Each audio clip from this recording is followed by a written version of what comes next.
Welcome, Silver Birch Express online book club members. So glad you could meet with me today again and read our third book. We read 2 books in 1 week because the themes were the same. It was about space.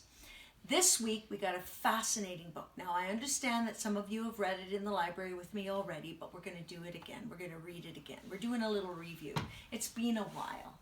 And then we're going to vote June 1st. Anyhow, I've got a fascinating read. Watch this before we read, though. The illustrations are unbelievable. Go Show the World, a celebration of Indigenous heroes. Wab Kinu wrote this book, and the pictures were by Joe Morris. But watch this. Remember how lovely? Look at. Isn't that nice? That is so wonderful. It looks like his arms are, and we had discussed this in the library when we read this before, but his arms look like a canoe. That's right, a canoe. And we have day and we have night and the textures and the colors, and this whole book cover could be a story. I love the emblems and different designs in his vest. It's so wonderful. Anyway, I could go on and on. Let's start the book. This is written by a Canadian author, and it is a non-fiction book. The events in the book are real. The people are real. Go Show the World, a celebration of Indigenous heroes. There's a power in these lands, one that's been here many years, strong enough to make you stand and forget all of your fears. It started in the past with a blast of light and thunder. Ancient ones looked up and beheld the sky with wonder.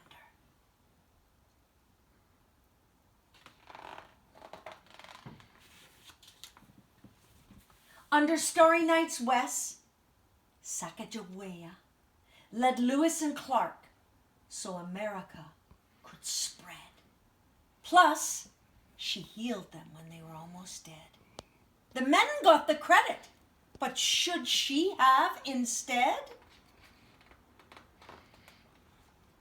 Before he made the big leads or won Olympic gold, little Jim Thorpe ran all the time, I'm told. His twin died at boarding school, leaving Jim alone. All he knew to do was run, so ran the whole way home. Finally, his dad said, "Jim, don't run away. No matter how far you run, brother's gonna stay. It might be tough now, but you will be something. Before you leave, my son, I want to tell you one thing. You're a person who matters." Yes, it's true. Now go show the world what a person who matters can do.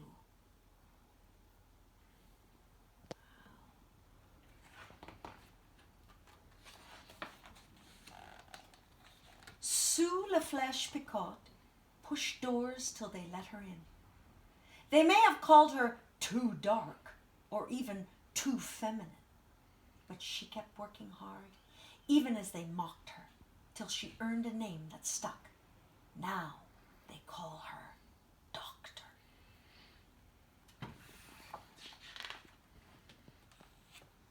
In a foster home, Beatrice's heart reigned free. Wrote a book about her life and called it April Rain Tree. I like how they did the texture here on the windows. Look, doesn't her face look real?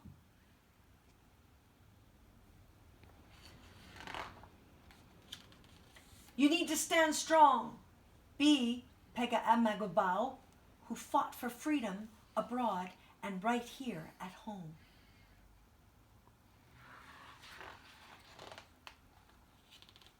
When you feel tired, remember Tewazi, clear.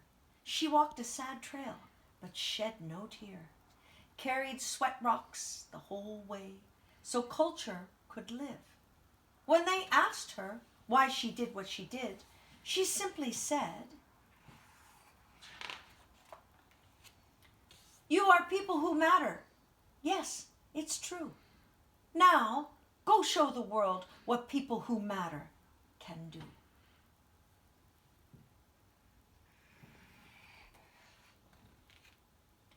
These, a few of my heroes. Maybe now you're heroes too.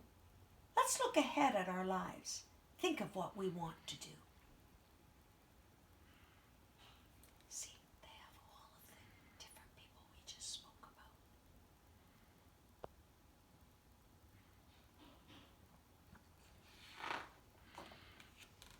Maybe be a doctor or a movie star. Might happen. Maybe we do both. Like our friend, Evan Adams.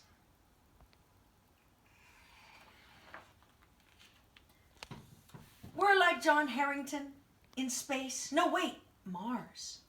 We're like Carey Price, standing tall against a charge. Like Winnie Horn Miller, hurt, but keep on right. Become captain of our country, our spirit's too strong.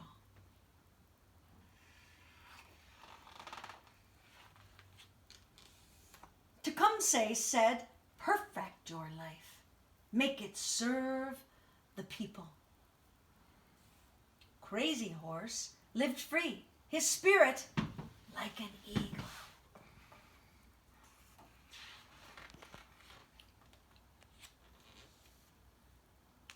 Neknokwa was a woman, like most, a true warrior, strong and independent, fierce as any man before her.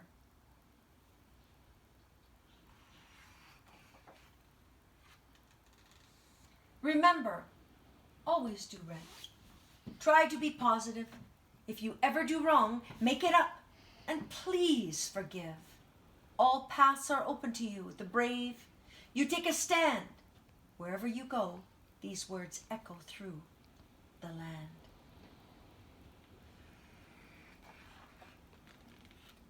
We are people who matter.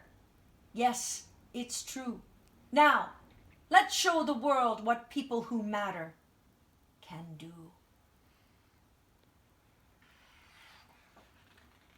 Wow, and at the end of the book, the author has a note. Indigenous peoples and cultures have shaped our history and world, whether through the actions of great leaders like the people included in this book, or by naming the places we live, like Seattle, Chicago, Toronto, and Canada.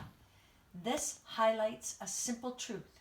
Whether or not you have Indigenous blood, if you live in North America today, some part of your identity has an Indigenous character. I hope that learning about some Indigenous heroes will help you better understand the original peoples of these lands, their descendants, and even yourself. I was inspired in writing of this book by Barack Obama's wonderful picture book of Thee I Sing, a letter to my daughters, which I love reading to my sons as it features the president highlighting some of his favorite heroes. I was also inspired by Kanan's song, Take a Minute, in which he spends a few lines praising his idols, including Nelson Mandela and Mahatma Gandhi, that led me to write a remix of his song highlighting heroes from the Indigenous community, which I called Heroes. When I was thinking about writing a book for children, I knew that I wanted to take elements from each of these influences and create a new song to celebrate some great leaders from Indigenous communities. Too few people know who these leaders are, even though they have done such amazing things. All these people believed in themselves. Coming from a community where too many young people struggle to find success, I strongly believe it's important for every young person to hear the words, "You're a person who matters," so they can learn to believe in themselves too. As we grapple with some of the big challenges of our day, from global warming to inequality, and work towards solutions, I know that Indigenous peoples and cultures have something to offer. People who grow up hearing that the earth is our mother and that water is life must have something valuable to say about sustainability. And those who are taught from birth that we are all related must have something important to contribute to our shared quest for justice. Joe Morse has captured these values beautifully in his art. The images he has created weave the cultures, spiritualities, and individual personalities of our heroes into a wonderful tapestry that connects them to their place here on earth, but also to each of us. We walk on the same lands as the heroes celebrated in this book. I hope their examples can help each of us, big and small, relearn that the lands are sacred and we ought to respect them. I also hope their stories of triumph over adversary inspire each of us to reach our full potential. And then it gives little biographies of the people that we talked about in the book, all the different peoples. But what a wonderful nonfiction book for all of us. Wow, what a learning. I was so happy that you could join me today for this reading. It's so important for us to understand and realize where we come from and who were the first peoples on this land that we live on now. Thank you so much for joining me. And until next time, I'm going to have also some different activities for us to do. Now, they're not mandatory. It means that you don't have to do them. You can voluntarily do them. Maybe that you would like to know more about what's going on in the book, or you'd like to do a different exercise, or have some discussion questions. I will send them to your teacher, and if you want to do it and have me look it over, please don't give it to your teacher. Maybe give it to Brenda, because your teacher has enough going on. You can email it to me, brenda.spencer@tdsb.on.ca. Okay? All right. Until next time, take care.